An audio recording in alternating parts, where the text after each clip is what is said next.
Welcome to Here to Be Human, a multidimensional soul. This is not just a podcast, it's a remembering. A space where soul meets skin and the sacred meets the messy. Where spirit is not something you escape into, it's something you embody here in this beautiful, chaotic, breathtaking human life.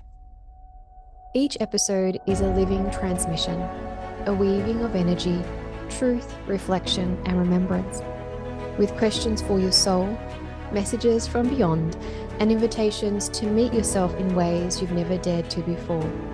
Whether you're walking through shadow or starlight, you belong here. I am Julie, your guide, your mirror, your voice in the void. This is Here to Be Human, and you are right on time.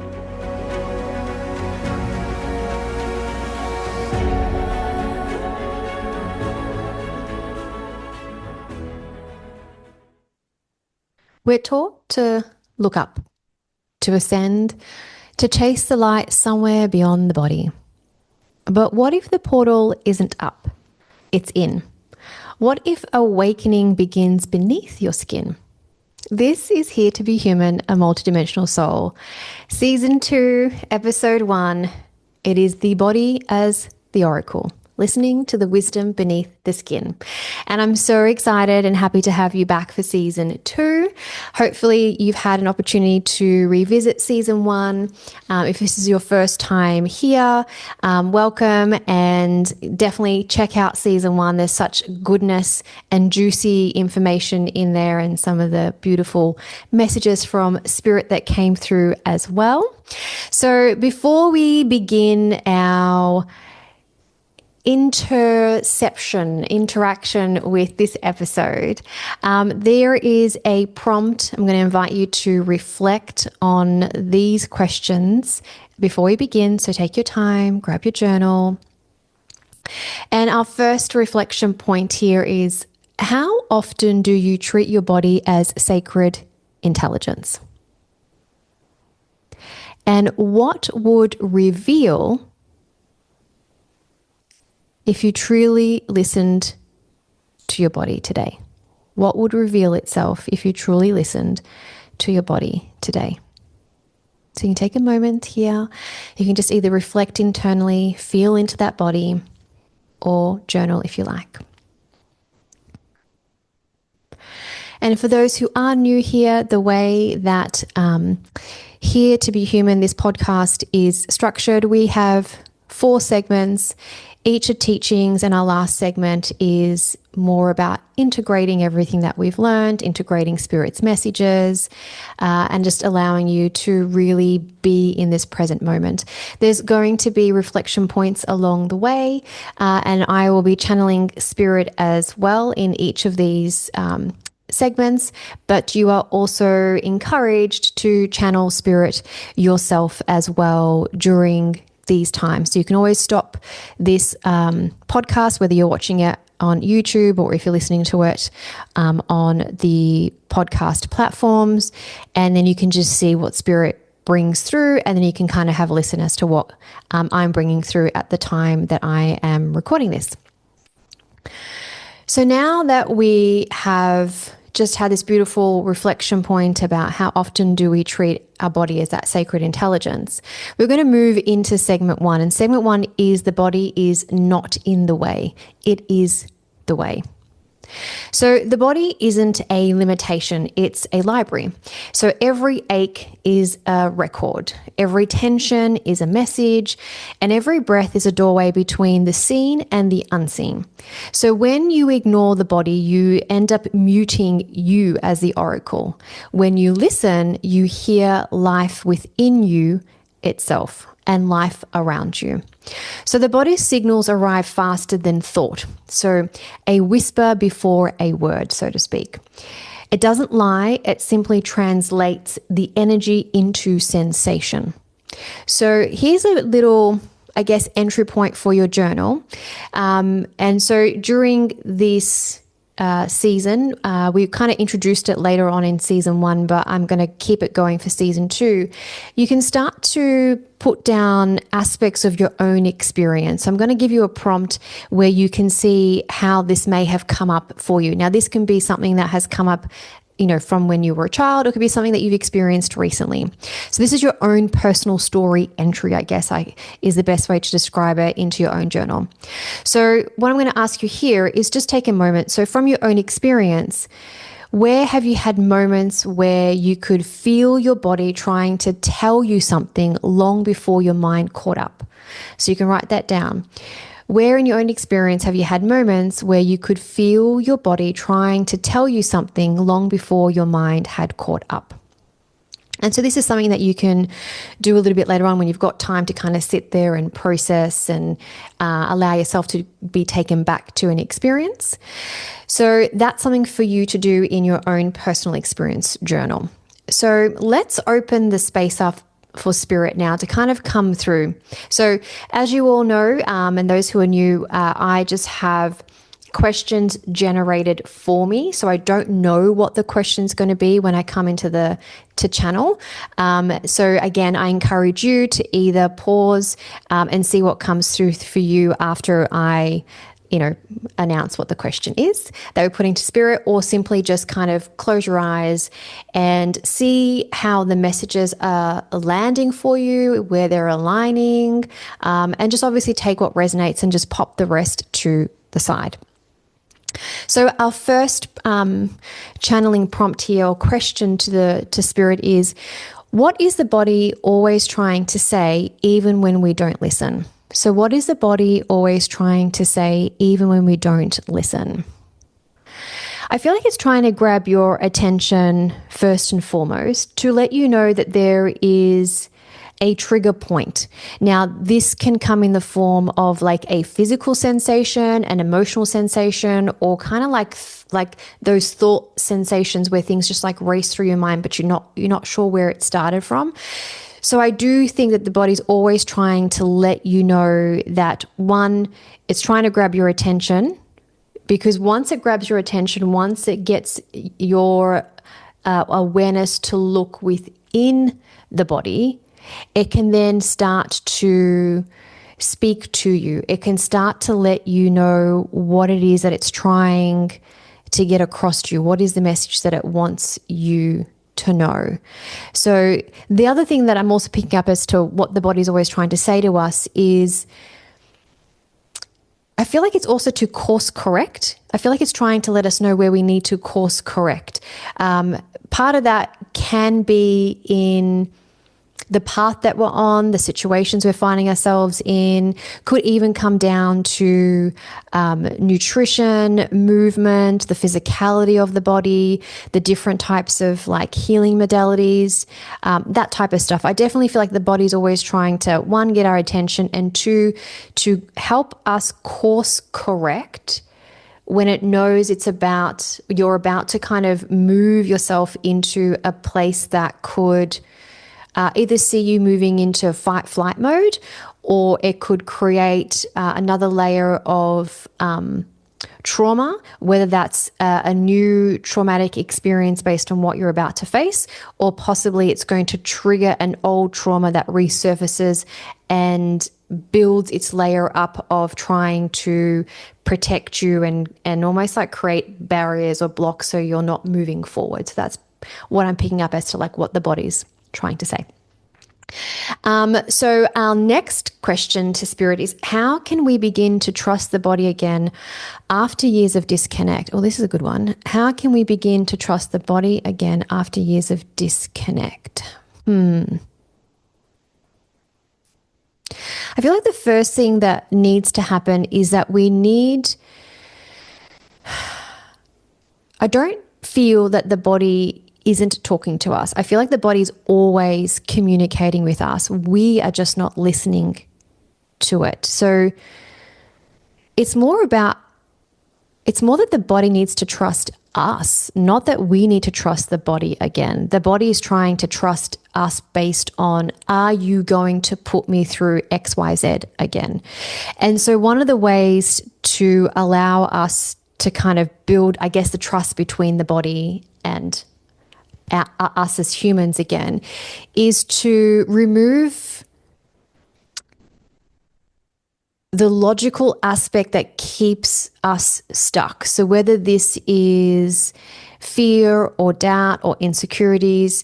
So I would say, because that's the first thing that's coming up, is actually working either with people on your healing journey to allow you to connect more to your heart space. And when I say heart space, I'm not always talking about emotions, because the heart is what governs us.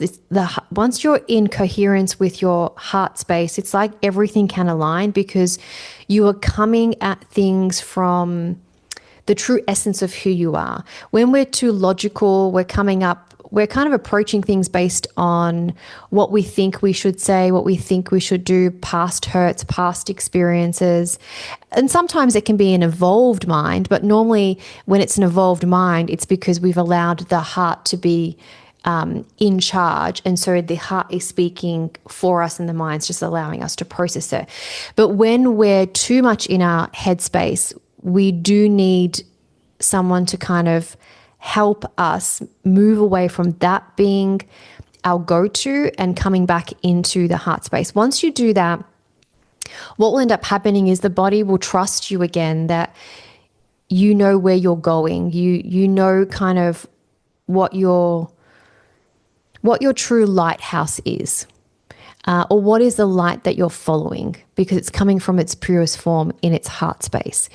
Once it does that, you'll find that you will begin to hear what the body is trying to say. So if there's a niggling feeling, if there's, a strain in your shoulder, if something is coming up in your digestive system, all these things are going to start to emerge. And so you'll start to feel these sensations a little bit more. They'll be a bit more louder than they used to be.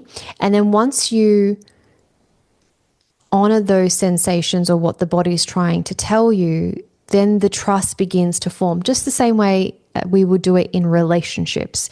And so this is kind of what is happening when we move away from just focusing on logic and start coming into the heart. The body starts to speak louder and we start to listen to it, and then we start to work with it. And then once we do that, what ends up happening is the alignment with you and your body starts to form. And that doesn't mean that you're always going to be in alignment. Like it's kind of like I get this sensation of like moving in and out, like the ebb and flow. So sometimes you will be able to gauge yourself because you've done some healing, you've done a bit of clearing, you've kind of moved some of the heavy burdens out of the way, that the body will end up trusting you. So the body will trust that you're about to make the right decision. And so it's not going to flag something to you. You're just going to know that I'm not going to go do that again, like you've learnt through experience. And so then all of a sudden this ebb and flow begins to bring about a beautiful synergy between you and your body. And so that level of alignment isn't a straight line. That level of alignment is the trust of ebbing and flowing between the body helping to guide you and you knowing how to guide yourself.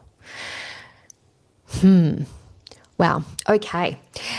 So sit with those two questions, see what comes up for you. Again, just take what resonates, see how it lands from what I've been able to channel through. Now, this is going to be your reflection point to kind of sit with this. And again, you can pause this and see what comes up in the moment, or write this down and come back to it at a later stage. So your reflection point is, when was the last time your body spoke and you actually listened? So when was the last time your body spoke and you actually listened? So I'll give you a moment here just to write that out before we move on to segment 2. When was the last time your body spoke and you actually listened? Beautiful. So segment 2, this is all about sensation is language and stillness is listening. So the body speaks in vibration. So with heat, contraction, tingling, release, flow, the sensation of that connection with spirit. Yeah. But when we've been taught to override it, to numb the ache, to silence the tremor, to rush through restlessness, we begin to treat signals as problems instead of communication. And so stillness reintroduces us to the dialect. When you pause, your cells finally have space to speak. So you ask instead of fix. So you can ask yourself, what am I carrying? What do I need to notice? What am I trying to protect myself from? So asking your body instead of trying to fix it all the time will allow you to build safety. And so safety comes through that curiosity of, oh, what's going on here? And, what are you trying to protect me from? Like, what do I need to notice? What am I carrying? All of that curiosity, that's not control. And so we build that safety through that curiosity. Okay. So again, you can add this to your personal story entry, from your own experience or from your own memory. So again, you can write this down before we move into channeling spirit's messages.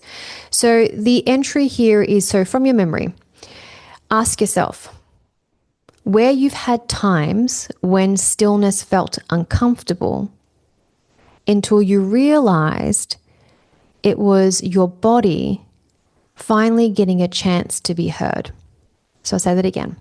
From your memory, where have you had times when stillness felt uncomfortable until you realized that your body was finally getting a chance to be heard? And again, this is something for you to do at a later time when you have a moment to sit and reflect. But I would definitely say after you've listened to this episode, while everything is fresh in your mind, definitely come back, and even if you just write some dot points or even some 1 or 2 sentences, it'll definitely help you get the ball rolling for more information to come out and for you to feel more connected to your body. So here is some questions. Again, feel free to channel as I'm channeling or channel first and then listen to what I've channeled. So our questions to spirit here are, how can we tell the difference between a trauma response and intuitive guidance? This is interesting. How can we tell the difference between a trauma response and intuitive guidance? Intuitive guidance comes more so, it feels like it starts in, I'm going to say in between the solar plexus and the sacral chakra for those who know the chakra system, and for those who don't, it kind of sits in the space. So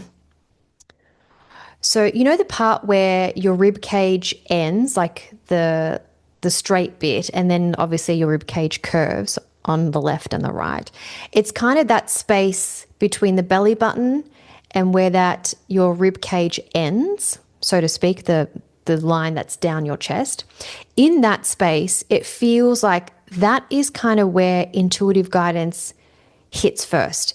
And what I mean by that is that you may feel a sensation there, and then it feels like the guidance comes from outside of you. As in, like, whether you see things, hear things, feel things, a lot of it's going to come outside of you first, but you may get almost like a sensation in that, lower or upper belly area, above the belly button. So, and that sensation may just feel like a coming inward, if that makes sense. That's kind of how I felt it. It was like this just kind of came inward in order for like a contraction for me to go, okay, you're going to feel a sensation around that space. And then the intuitive guidance is coming outside of you based on how you receive your intuitive hits or downloads. So for me, when I get my messages from spirit, it's using all of my senses, but I can see it coming outside of me, meaning that, I see things, I hear things, I feel things, like I know things, but it's almost like as if it's outside of my body. It's like it's my body, but not. I know it's hard to explain, but that's how it feels. If I'm connecting with a loved one that's crossed over, then the same thing happens. However, the loved one's energy will also make me feel things internally. So I'll feel how they passed over. Now, I won't feel all the pain, but I'll feel the sensations, if that makes sense. So that's kind of what I'm trying to let you know with the intuitive guidance, like when you're feeling something. When it's a trauma response, it will come with a number of things. So one is if fear starts to creep up, it'll move through your entire body. It's very physical. So the trauma response will start with a physical sensation before you can even name something, before your brain can even catch up to be like, oh, I'm feeling this because of XYZ. The body kicks into gear, but it's like it moves through the whole body. So it's not just one spot. So that's how you know. So if you're getting if you have like a gut feeling of like, ooh, I feel like this is the right thing, or that I shouldn't be doing that. And then you kind of get these insights coming through, intuition. If all of a sudden the body temperature shifts, like your whole body shifts, or you start to shake, or you get really nervous, or you get really anxious, but the whole body's online, that is more of a trauma response. And that's the body trying to grab your attention because it feels like you're not listening either to yourself or you're not listening to intuitive guidance. So that's that question. And so the next question is, what wisdom do emotions hold when we feel them fully? Oh, this is a good one. What wisdom do emotions hold when we feel them fully? What wisdoms do emotions hold when we feel them fully?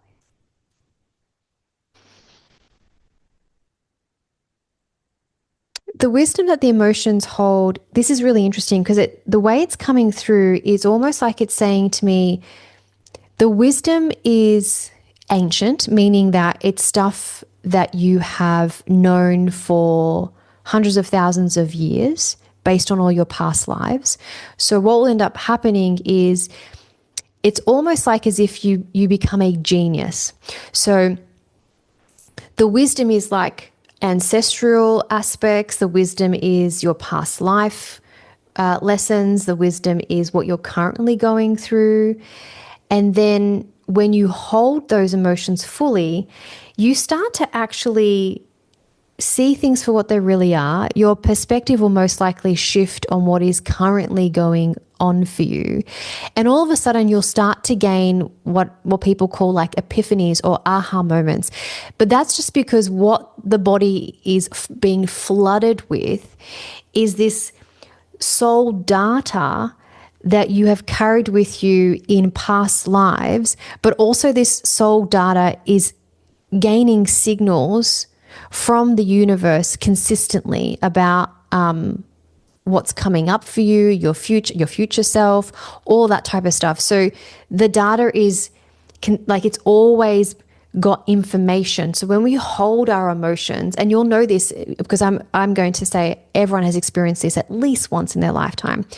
When we hold our emotions fully, when we embrace them, when we acknowledge them, when we allow ourselves to to cry, to get angry, whatever the emotion is, once that emotion has had the opportunity, that space to be heard, to be felt, to be seen, it's like you get flooded with insights. You get flooded with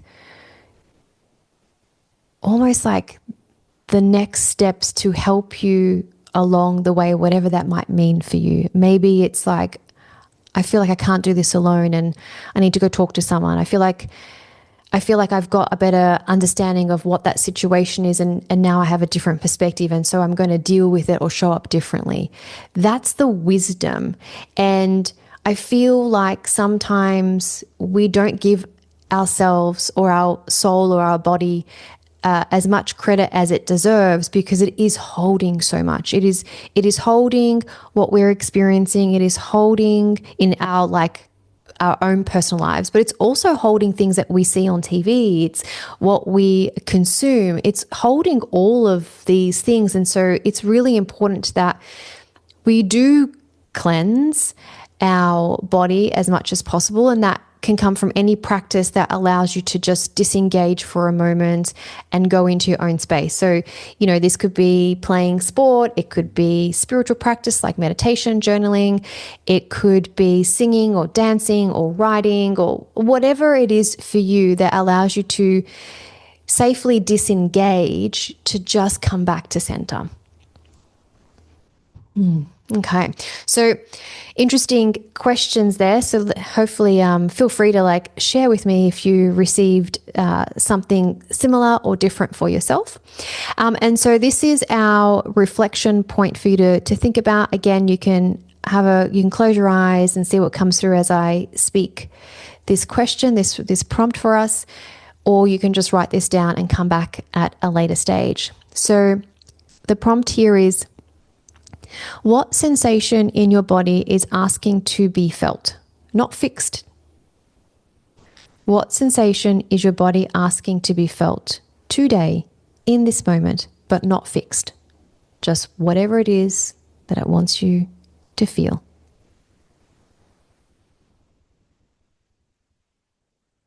So before we move on to segment 3, again, if you need time just to write this down, what sensation in your body is asking to be felt today, not fixed?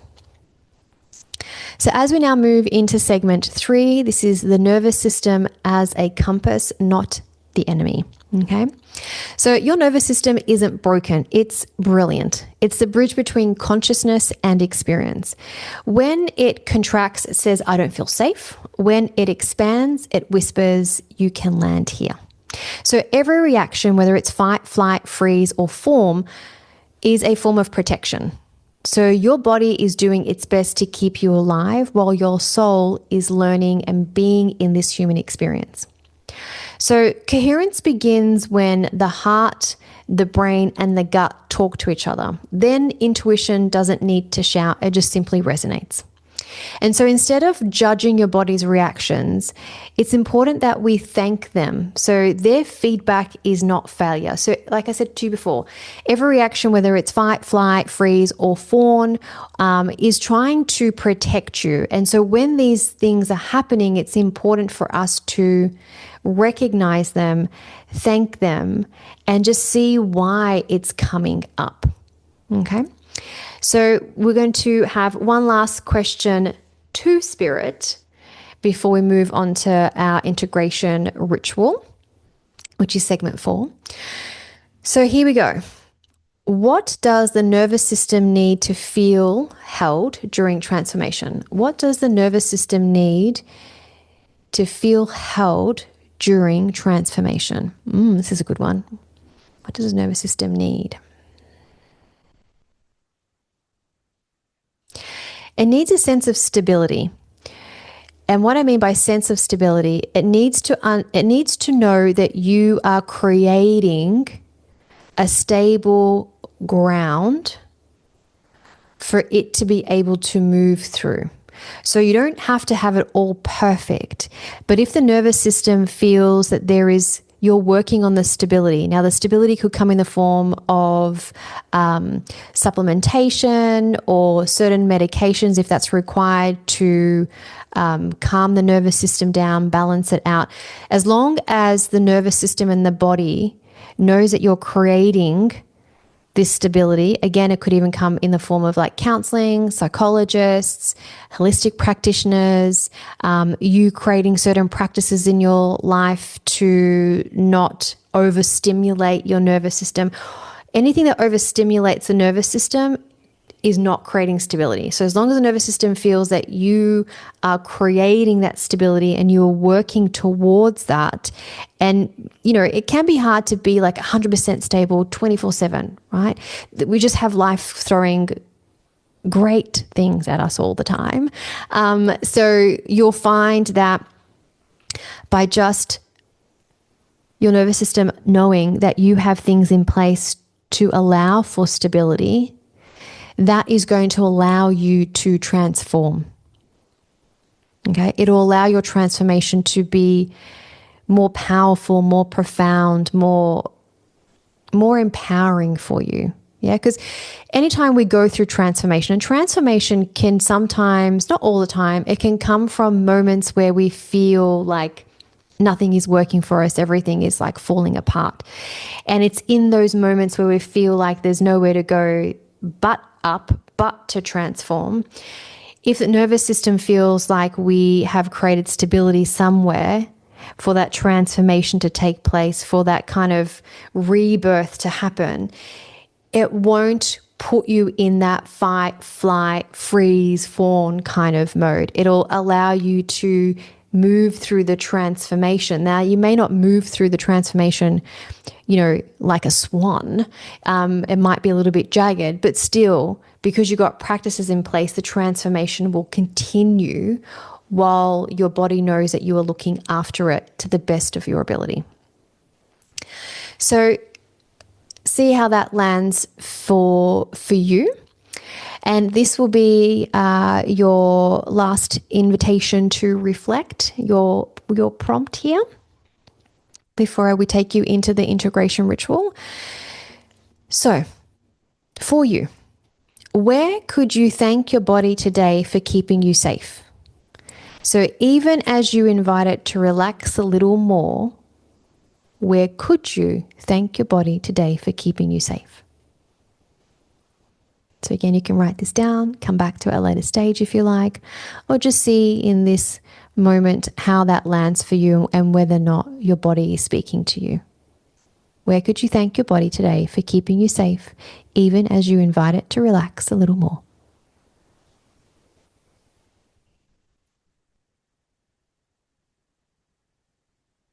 Okay. So this integration ritual is called I Trust My Body to Tell Me the Truth. So I just want you to either close your eyes if you can and relax and just find stillness. Take 3 slow breaths in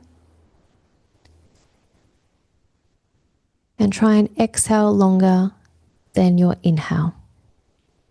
So inhale and then exhale.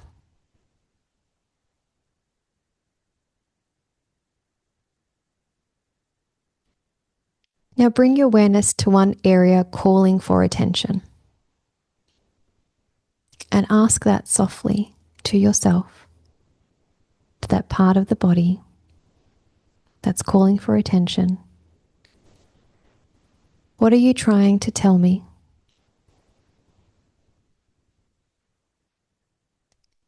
What do you need from me today? How can I honor you without rushing past you? And just sit with those questions for a moment. I'll say them out again.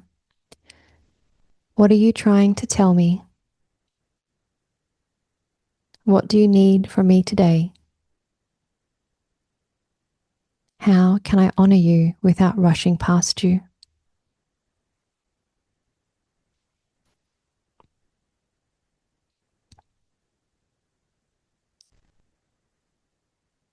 And now speak out loud or to yourself in your mind. I trust my body to tell me the truth. I am listening. I am home here. Let those words rewire the field within you. Light translating into language through your cells. And take a moment here to see what did your body reveal to you when you truly listened.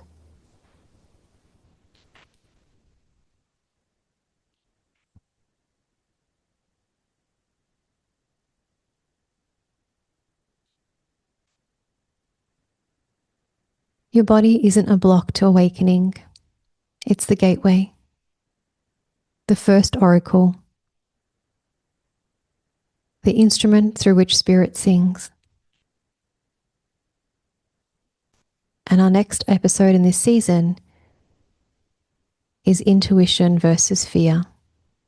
tuning in without overriding yourself.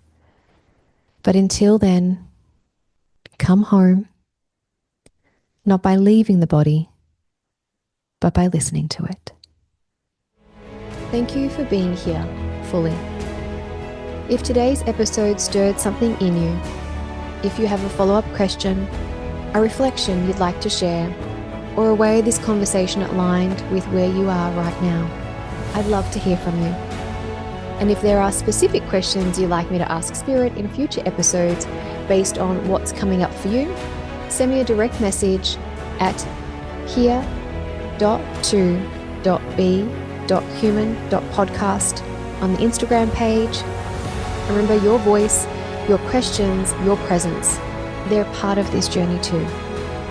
And if you'd like to connect with me more deeply, you'll find everything, sessions, programs, and updates over at www.moderndayMedium.com.au or on my Instagram page, which is at modern.day.medium.